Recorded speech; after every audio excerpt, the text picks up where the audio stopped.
Hello students, आप लोग कैसे? बढ़िया। हम लोग अपना चैप्टर क्लास 8 का लाइट स्टार्ट किए हुए थे। फर्स्ट पार्ट में आपने उसका देखा रिफ्लेक्शन ऑफ लाइट का। हमने जाना रिफ्लेक्शन क्या है, लॉ ऑफ रिफ्लेक्शन क्या है, उसके बाद रेगुलर रिफ्लेक्शन क्या है, डिफ्यूज रिफ्लेक्शन क्या है, उसके बाद प्लेन मिरर क्या है, वो कैसा इमेज बनाता है, इमेज का कैसा कैरेक्टरिस्टिक होता है, सब कुछ हमने जाना। ठीक है, तो मैं आपके लिए आज लेके आया हूँ उस चैप्टर का सेकेंड और मोस्ट ब्यूटीफुल पार्ट।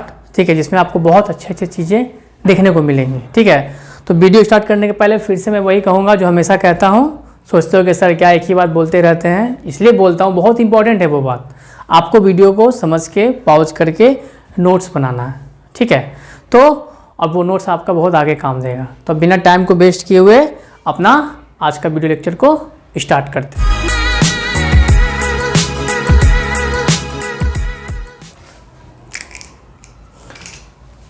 अब हम लोग जानेंगे क्या, number of images formed by plane mirror. Plane mirror कितना इमेज बना सकता है, मतलब क्या हुआ इसका। ठीक है, अभी तक तो मैंने बताया था कि प्लेन मिरर है, वर्चुअल इमेज बना रहा है, डायरेक्ट इमेज बना रहा है। अब अगर एक से ज़्यादा प्लेन मिरर हो जाए, एक से ज़्यादा हो जाए, मतलब मान के चलो ये मेरा एक प्लेन मिरर है। ठीक है, एक से ज़्यादा का मतलब क्या हो गया, ये इंक्लाइन मैंने एक और मिरर को यहाँ पे लगा दिया। ठीक है, अब ये कितना इमेज बनाएगा। ठीक है, तो ये इंक्लाइन हुआ है तो कोई एंगल पे इंक्लाइन, जरूरी नहीं कि ऐसे हो, ये तो आपको 90 दिख रहा होगा, जरूरी नहीं है ऐसे हो सके एक प्लेन मिरर ऐसा है। ठीक है, अगला मैं क्या करता हूँ, ऐसे लगा दूँ प्लेन मिरर, तो यहाँ पे क्या होगा, एंगल कुछ बनेगा दोनों के बीच का। इसको क्या बोलते हैं, एंगल ऑफ इंक्लिनेशन। क्या बोलते हैं, एंगल ऑफ इंक्लिनेशन। क्या बोलते हैं, angle of inclination of plane mirror, इसको ये बोलते हैं। और इसका सिंबल क्या होता है, थीटा। यहाँ ये भी होगा थीटा। ठीक है, तो दो प्लेन मिरर या उससे ज़्यादा प्लेन मिरर को जब एंगल पे इंक्लाइन करेंगे, एक थीटा पे इंक्लाइन करेंगे, तो कितना वो इमेज बना के देगा हमको, वो आपको जानना है। तो उसके लिए एक फॉर्मूला आपके बुक में दिया हुआ है, n = 360 बाई थीटा -1। ठीक है, n = 360 बाई थीटा -1, जहाँ पे n क्या है, where n = number of images. ठीक है, कितना इमेजेस बना रहा है प्लेन मिरर वो है। ठीक है, थीटा क्या है, angle of inclination of plane mirror, किस एंगल से प्लेन मिरर इंक्लाइंड है। ऐसा भी हो सकता है ये प्लेन मिरर है, ठीक है, वो ऐसे इंक्लाइन हो जाए। ठीक है, ये कोटेड पार्ट इसका। ठीक है, तो यहाँ पे भी क्या होगा, एंगल बनेगा थीटा। तो ये और 360 आपको पता है, 360 डिग्री पूरा एक लाइन का जब पूरा आप गोल घूम जाओगे वो क्या कहलाएगा, 360 डिग्री कहलाएगा। एक लाइन का पूरा हाफ घूमोगे वो क्या कहलाएगा, 180 डिग्री। सब आप मैथ में पढ़ चुके हो। ठीक है, ये हो गया। अब हम अलग अलग एंगल लेंगे, उसका देखेंगे कितना इमेज बनता है। तो यहाँ मैं लिखता हूँ थीटा और यहाँ लिखता हूँ n। ठीक है, स्टार्ट करते हैं ज़्यादा से। थीटा जब लेते हैं क्या, 90 डिग्री। ठीक है, तो n का वैल्यू कितना आएगा देख लो जरा। n = क्या है, 360 बाई थीटा -1। हम यहाँ क्या कर रहे हैं, 360, हम यहाँ क्या करेंगे, 360 बाई 90 -1 करेंगे। तो यहाँ से क्या हो गया, 4 -1 मतलब 3 इमेज। ये कितना इमेज बनाएगा, 3 इमेज बनाएगा। ठीक है, n और एंगल घटाते हैं, 60 डिग्री करते हैं, तो ये कितना हो जाएगा, ये किसके लिए आपका हो गया, थीटा = यहाँ कितना है, 90 डिग्री के लिए ये हो गया। अब हम बनाएंगे किसके लिए, थीटा = 60 डिग्री के लिए निकालेंगे n का value. n = 360 by theta minus 1। आप लोग जैसे ही लिखना तो दिमाग में आ जाएगा। 360 बाई 60 माइनस 1 घट गया, 6 6 जा 36, 6 माइनस 1 इक्वल टू 5। ठीक है, क्या हो गया? 5 हो गया। तो यहाँ कितना बना इमेज? 5 इमेज बना। अब थीटा को और घटा के कर देते हैं 30 डिग्री। तो 30 डिग्री कितना निकलेगा वो देख लो। थीटा इक्वल टू 30 डिग्री होगा तो क्या निकलेगा? n equal to 360 by theta minus 1। तो ये क्या हो जाएगा? 360 बाई 30 माइनस 1 कट गया, ये आ गया 12 में से 1 गया 11। तो कितना निकल गया? 11। ठीक है, 0 डिग्री अब ले लो तो थीटा का वैल्यू यहाँ पे ले रहे हैं कितना? 0 डिग्री के लिए अब लेंगे, यहाँ लिखता हूँ, ऊपर लिखता हूँ। ठीक है, थीटा इक्वल टू कितना लेंगे? अब 0 डिग्री लेंगे। n का फॉर्मूला क्या है? 360 बाई थीटा माइनस 1। तो 360 बाई 0 माइनस 1। ठीक है, 0 माइनस 1 ये कितना हो जाएगा? 1 बाई 0 क्या होता है? इन्फिनिटी होता है, इन्फिनाइट होता है। तो ये क्या हो जाएगा? इन्फिनाइट नंबर ऑफ इमेजेस बन जाएगा, इन्फिनाइट नंबर ऑफ इमेजेस। तो आप यहाँ एक पैटर्न देख रहे होगे कि जैसे जैसे एंगल ऑफ इंक्लिनेशन क्या हो रहा है? घट रहा है। जैसे जैसे एंगल ऑफ इंक्लिनेशन बोले तो थीटा घट रहा है, वैसे वैसे इमेज का जो नंबर है बढ़ रहा है। जैसे वैसे क्या होगा? नंबर ऑफ इमेज क्या होगा? आपका इंक्रीज होगा। दिखा? ठीक है, उल्टा भी देख सकते हो। जैसे जैसे आपका ये बढ़ेगा, जैसे जैसे आपका थीटा बढ़ेगा, वैसे वैसे इमेज क्या होगा? घटेगा। ये भी आपको दिख रहा है, दिख रहा है ना? यहाँ पे क्या हो रहा है? जैसे जैसे आपका एंगल ऑफ इंक्लिनेशन थीटा मतलब क्या? इंक्रीज हो रहा है, वैसे वैसे आपका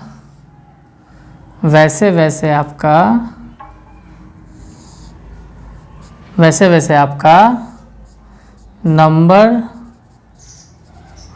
ऑफ इमेज क्या हो रहा है? देख लो, ठीक इन्फिनिटी से क्या हुआ? 11 हुआ, 5 हुआ, 3 हुआ, क्या हो रहा है?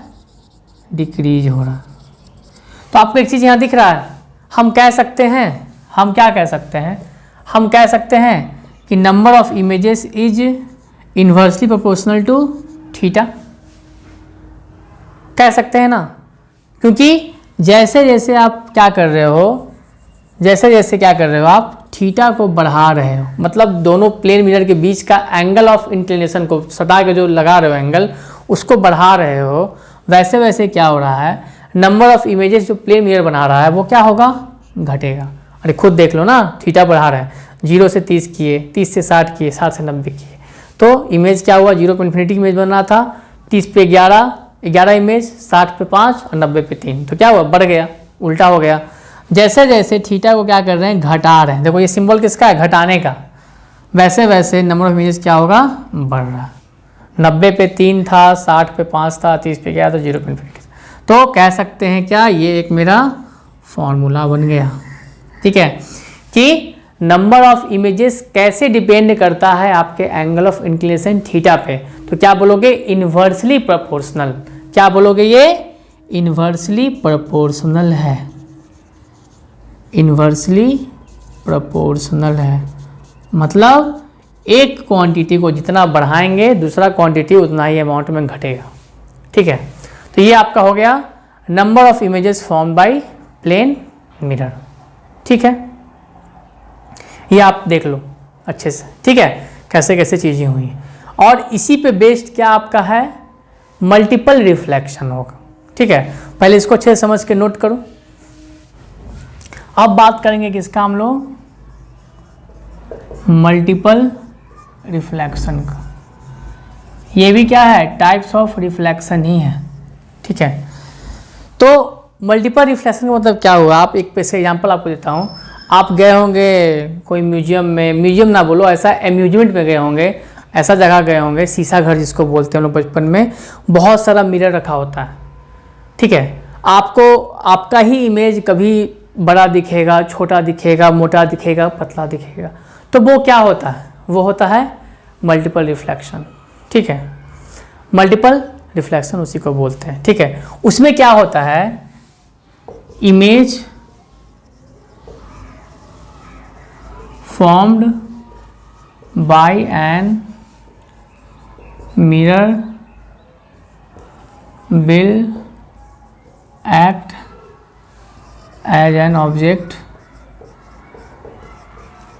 for another mirror।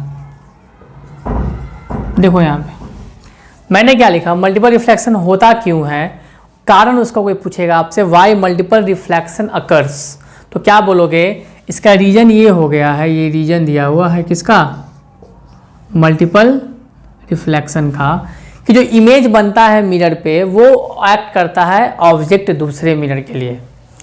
अभी बात क्लिक नहीं की होगी, अब क्लिक करेगी जब मैं आपको दिखाऊंगा फिगर्स। देखो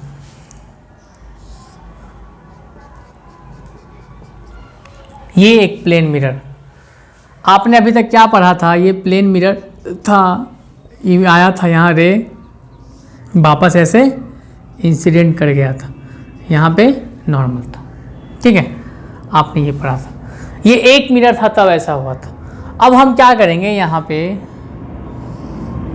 एक और मिरर लगा देंगे, ठीक है, एक और मिरर लगा देंगे। तो देखो यहाँ गौर से, मान लो यहाँ कहीं से आया रे of light, incident ray of light आया, यहाँ क्या हो गया, नॉर्मल हो गया, ये क्या हो गया मेरा, नॉर्मल हो गया ये, ठीक है। तो ये क्या होगा, यहाँ से रिफ्लेक्ट करेगा, किया रिफ्लेक्ट, ठीक है, यहाँ से रिफ्लेक्ट किया, तो ये बन गया एंगल, इधर बन गया एंगल, दोनों इक्वल होगा, ये होगा एंगल आई, ये होगा एंगल आर, होगा ऐसा। अब यहाँ पे इस मिरर के द्वारा जो इमेज बना, देखो इमेज कब बना, यहाँ पे रिफ्लेक्टेड रे हुआ, तो ये इस मिरर के लिए ऑब्जेक्ट का काम करेगा। मतलब क्या हुआ कि ये जो रिफ्लेक्टेड रे हुआ वो इस मिरर के लिए, ये जो रिफ्लेक्टेड रे हुआ इस मिरर के लिए क्या हुआ, इंसिडेंट रे का काम करेगा। अब हम यहाँ पे एक और मिरर लगा देते हैं, ऐसे ऐसे एक और मिरर लगा दिए, ठीक है। तो यहाँ जो इंसिडेंट हुआ ये भी क्या होगा, यहाँ पे ऐसा एक नॉर्मल जाएगा, ये यहाँ पे टकरा के रिफ्लेक्ट होगा, ठीक है, ये टकरा के रिफ्लेक्ट होगा, तो ये इंसिडेंट रे, ये रिफ्लेक्ट रे हुआ।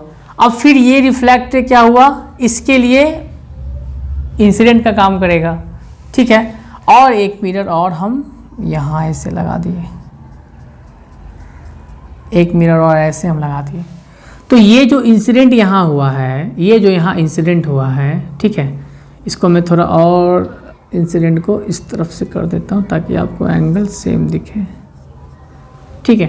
तो यहाँ पे इसका नॉर्मल क्या होगा, ये नॉर्मल इसका होगा, ये क्या होगा, इसका नॉर्मल होगा, तो ये इसके लिए यहाँ से रिफ्लेक्ट करेगा और इसके लिए काम करेगा इंसिडेंट का, और इसका नॉर्मल क्या होगा, ये होगा, इसका नॉर्मल क्या होगा, बीच से ऐसे दे दो आप, ठीक है, ये लाइन इसका नॉर्मल ये होगा।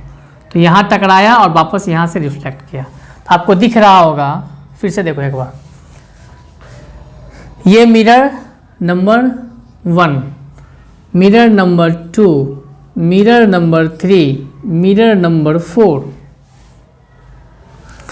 इस मिरर से आया इंसिडेंट रे, आया टकराया यहाँ पे, यहाँ मैंने बना दिया नॉर्मल, ये बना दिया मैंने नॉर्मल, ठीक है। इस नॉर्मल का नाम मान लो n, इसका नाम मान लो m, इसका नाम o, इसका नाम p, कुछ भी नाम अलग अलग दे सकता हूँ, मेरी मर्जी, ठीक है।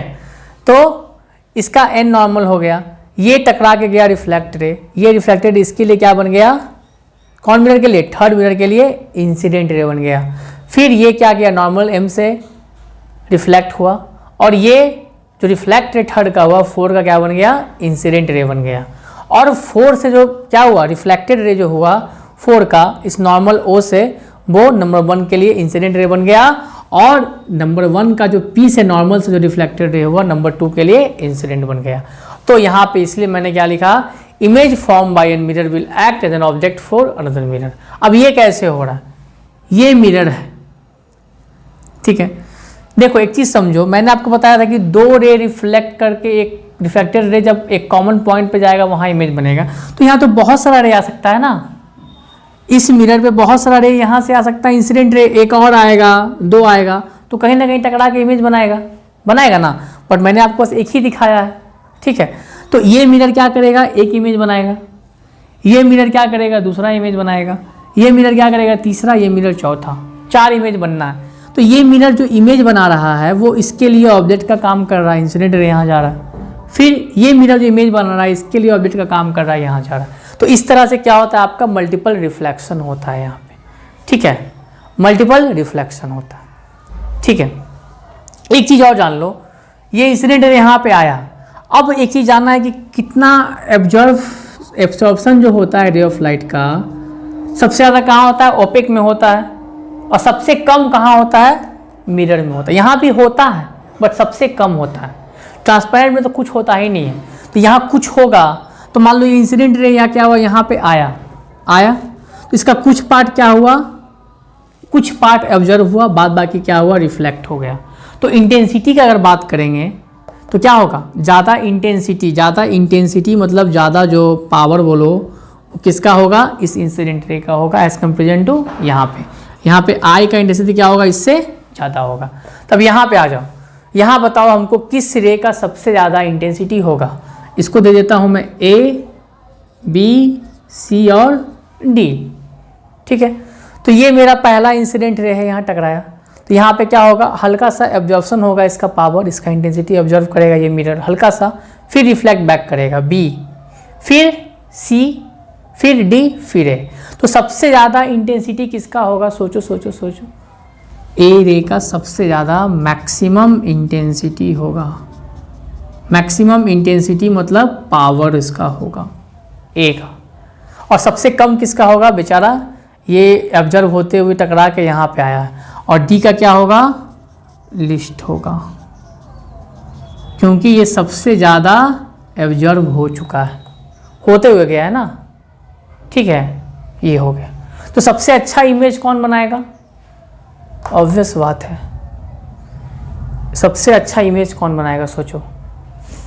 डी का सबसे कम इंटेंसिटी, अच्छे से देखना, डी का सबसे कम इंटेंसिटी है, तो यहाँ पे डी का सबसे कम इंटेंसिटी हुआ और ए का यहाँ सबसे ज़्यादा है।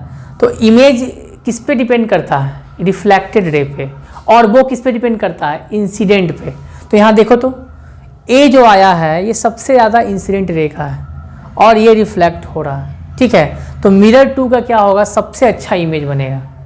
और मिरर 1 का कितना लोग कंफ्यूज हो सकते हो, मिरर 1 का नहीं, क्योंकि मिरर 1 का इंसिडेंट ये डी है, ये सबसे कम, यहाँ से रे चला इंसिडेंट, ये ऑब्जर्व होकर यहाँ गया, फिर यहाँ गया, फिर सबसे लास्ट यहाँ गया, सबसे कम क्या इंटेंसिटी डी का है। तो डी का इंसिडेंट रे क्या है, 1 के लिए सबसे कम है, सबसे कम है तो क्या होगा, वो इमेज अच्छा बना पाएगा, उतना नहीं बना पाएगा। तो इसलिए आपका जो सेकेंड मिरर होगा आपका बेस्ट इमेज बनाएगा, बेस्ट इमेज फॉर्म करेगा, और फर्स्ट मिरर जो होगा उसको वर्स्ट भी बोल सकता हूँ, वर्स्ट इमेज फॉर्म करेगा,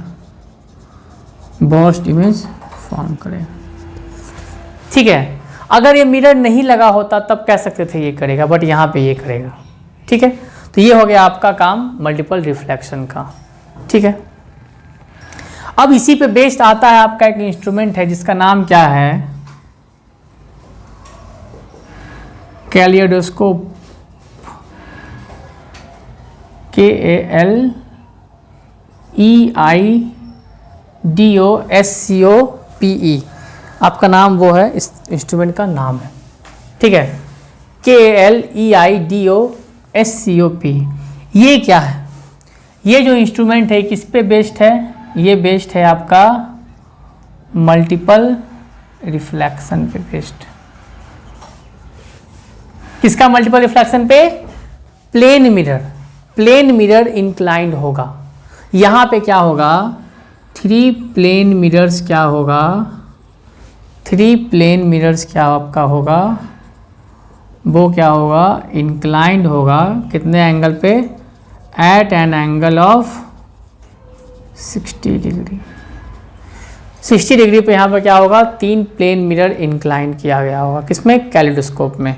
और इसमें क्या होगा, एक ग्लास का एंड में क्या होगा आपका, ये कलर्ड ग्लास पीसेस बोलो या उसको चूरी बोलो, रंग बिरंगा चूरी बोलो, उसको रखा जाएगा, ठीक है। और आपको एक एंड से क्या होगा, देखना होगा। आप जब देखोगे वहाँ पे क्या है, 3 प्लेन मिरर इंक्लाइंड है, ठीक है, 3 प्लेन मिरर क्या है आपका, इंक्लाइंड है। आप जब उसको देखोगे तो आपको वो क्या होगा, उसका अलग अलग इस टाइप का पैचेस में वो कलर दिखेगा, ठीक है, रंग बिरंगा दिखेगा कलर आपको उसका, और सर्कुलर शेप में दिखेगा। और जैसे जैसे उसको आप घुमाओगे तो ये भी कलर का क्या होगा, घूमेगा, शिफ्ट होगा। और ये एक तरह का टॉय है, ठीक है। तो ये आपका क्या है, कैलिडोस्कोप, ठीक। ये हो गई बात मल्टीपल रिफ्लेक्शन की, कैलिडोस्कोप की। अब जानते हैं क्या हम लोग, uses of plane mirror. Plane mirror का क्या क्या यूज है, प्लेन मिरर का क्या क्या यूज है, ठीक है। तो प्लेन मिरर का यूज के बारे में जानेंगे, uses of plane mirror. Plane mirror का क्या यूज है। पहला यूज, हम लोग प्लेन मिरर को लुकिंग ग्लास मिरर की तरह यूज करते हैं, देखने के तौर पे, ठीक है। यूज एज लुकिंग ग्लास या साइड मिरर भी बोलो इसको, साइड मिरर समझा रहा हूँ, लुकिंग ग्लास। आप जब जाते हो पार्लर में या सैलून में तो वहाँ क्या देखोगे, बहुत सारा मिरर लगा होता है। एक सामने लगा होगा, एक आपके अपोजिट में पैरेलल में लगा होगा। वो इसलिए लगा होगा कि आपका पीछे का जो हेड का पार्ट है वो दिखे। एक साइड से लगा होता है कि आपका साइड का हेड का पार्ट दिखे और आसानी हो बाल कट करने में या कुछ भी करने में, ठीक है। ये पहला यूज हो गया। दूसरा यूज क्या हो गया आपका, कि प्लेन मिरर हेल्प करता है रे ऑफ लाइट को रिफ्लेक्ट करके ऑब्जेक्ट पे लाने में, ठीक है। It helps to reflect the light on an object, it helps to reflect the light on an object, ठीक है। इसका यूज ये हो गया कि देखोगे फिल्म शूटिंग जो होता है, आउटडोर शूटिंग जो होता है, तो मेटल का सीट यूज होता है प्लेन मिरर की तरह। उसको क्या होगा, सन की तरफ ऐसा रखा जाएगा, ठीक है, और वहाँ से लाइट आएगा प्लेन मिरर पे, उस पर मेटल सीट पे, और एक्टर हो गया, एक्ट्रेस हो गया, उसका फेस क्या होगा, ज़्यादा ग्लो करेगा, ठीक है, वो बहुत सुंदर दिखेगा। एक्चुअल में सुंदर नहीं होता है, बट वो दिखाया जाता है, ठीक है। तो एक्चुअल में सबका बात मैं नहीं कर रहा हूँ, कुछ कुछ एक्टर एक्ट्रेस सुंदर भी एक्चुअल में भी होते हैं, ठीक है। बट मोस्टली क्या होगा, यूज हो रहा है प्लेन मिरर का उनके लाइट को उनके फेस पे रिफ्लेक्ट करने में, ठीक है। दूसरा, इसी का यूज क्या है कि सोलर कुकर क्या करता है, खाना बनाता है, वहाँ भी प्लेन मिरर क्या होगा, लगा होता है सोलर कुकर के प्लेट ऊपर के ऊपर में, ठीक है। सोलर देखोगे, सोलर कुकर मतलब क्या, सोलर पैनल देखोगे, वहाँ लगा होता है प्लेन मिरर, तो वहाँ भी सन का लाइट आया और रिफ्लेक्ट होकर कनेक्शन दिया हुआ है और आपका खाना आराम से बनेगा, ठीक है। तो यहाँ लिख सकते हैं, it is use as a solar cooker to cook the food, 3rd number, ठीक है। कहाँ पे, it is use in solar cooker to cook the food. Solar cooker में यूज किया जाता है इसको खाना बनाने के लिए, ठीक है। 4था number use, it is used in periscope. कहाँ इसको यूज किया जाता है, पेरिस्कोप में यूज किया जाता है। तो पेरिस्कोप क्या होता है, सबमरीन जानते हो आप लोग, हाँ सर जानते हैं, पनडुब्बी बोलते हैं उसको। सबमरीन क्या होता है, पानी के अंदर चलता है, उसको पनडुब्बी बोलो। तो पानी के अंदर चलता है, तो जो बाहर जो सरफेस पे, सी के सरफेस जो एनिमी है या कोई बगल से जा रहा है एनिमी, तो उसको देखने के लिए पेरिस्कोप का यूज होता है। उसमें लगा होता है प्लेन मिरर, ठीक है। उसके हेल्प से क्या करते हैं हम लोग, एनिमी को देख सकते हैं, ठीक है। तो ये हो गए यूजेस ऑफ प्लेन मिरर, ठीक है। तो ये आपका चैप्टर पूरा हो गया फिनिश, जिसमें हमने जाना लाइट के बारे में, ठीक। ठीक है। और मैंने स्टार्टिंग में आपको बताया लाइट क्या है। अगर कोई आपसे पूछ दे डिफिनीशन कि लाइट क्या होता है तो जा सर आपने बताया नहीं, तो जान लो लाइट क्या है। Light is a form of energy that gives us the sensation of site. तो क्या क्या बोल दिए सर, तो लिख लीजिए light is a form of energy that gives us sensation of site. अच्छा, ये डिफिनीशन तो मिल रहा है साउंड के डिफिनीशन से। कैसे, याद करो मैंने बताया था sound is a form of energy that gives us sensation of hearing. सुनने का सेंस देता है साउंड, ठीक है। और एक बड़ा इंपॉर्टेंट प्रॉपर्टी लाइट का क्या है, light always travels in a straight line in a particular medium. मैं बार बार मीडियम यूज कर रहा हूँ, इसका आप दिखेगा आपको सेकेंड चैप्टर में यूज, बस यहाँ लिख देता हूँ क्या, light always travels in a straight line in a particular medium. Light आपका ट्रैवल करता है स्ट्रेट लाइन में एक पार्टिकुलर मीडियम में। मतलब अगर एयर है तो एयर में लाइट सीधा जाएगा, वाटर है तो वाटर में लाइट सीधा जाएगा, ग्लास है तो ग्लास में लाइट सीधा जाएगा, कहीं बेंडिंग नहीं होगा। और इसी प्रॉपर्टी ऑफ लाइट को क्या बोलते हैं, रेक्टिलिनियर प्रोपोगेशन ऑफ लाइट। क्या इसको बोलते हैं, रेक्टिलिनियर प्रोपोगेशन ऑफ लाइट। ये सब चीज़ आपको 7 में पढ़ना था, बट मैं फिर से बता दे रहा हूँ, हो सके बहुत लोग भूल गए होंगे, सच में भूल गए होंगे, ठीक है। तो ये आपका पूरा चैप्टर हो गया, ठीक है। अच्छे से समझ के नोट्स बनाइएगा, ठीक है। अच्छे से रहिएगा, अपना स्वास्थ्य का ध्यान रखिएगा, और हम लोग मिलते हैं अब फिर इसके सेकेंड चैप्टर में।